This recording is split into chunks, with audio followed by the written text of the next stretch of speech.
Vila Drina je ušuškana u bujno zelenilo Perućca u podnožju planine Tare. Razdaljine između Bajine Bašte i Perućca iznose samo 13 km.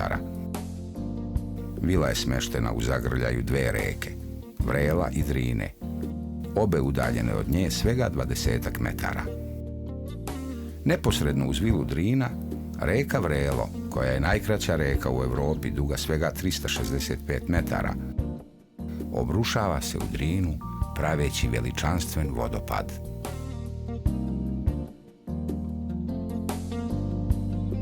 Zahvaljujući takvom položaju, gosti vile Drina nose nezaboravne uspomene na okrepljujući boravak i zdrav san uz huk vodopada.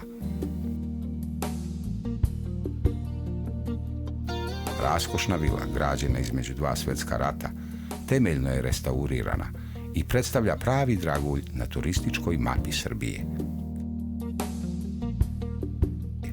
U želji da svojim gostima pružimo maksimalan komfor i luksuz, na površini od 570 kvadratnih metara isprojektovano je svega 15 smještajnih jedinica sa najsavremenijom opremom i infrastrukturom.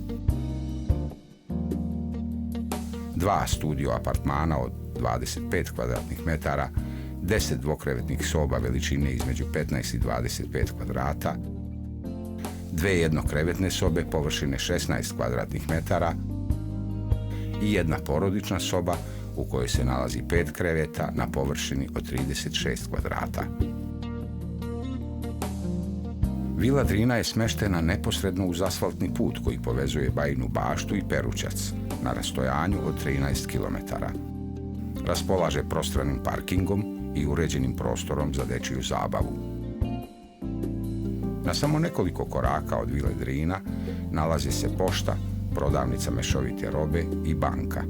U krugu od 200 metara je bogumilska nekropola Mramorje, izvor reke Vrelo, stara vodenica, ribnjak i mini hidrocentrala iz 1927. godine. Laganom šetnjom stiže se do hidrocentrale Bajina Bašta i prekrasnog jezera Perućac sa uređenom pontonskom plažom i bazenima za decu.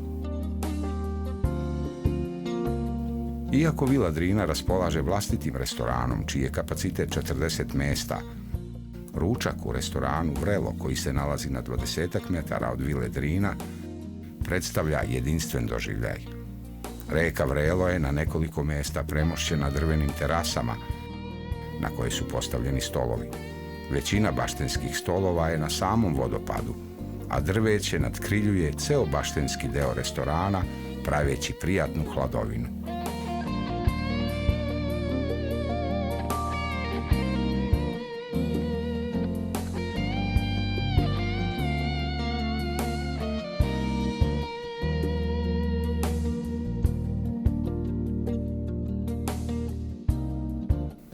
Dobrodošli u Bajinu Baštu.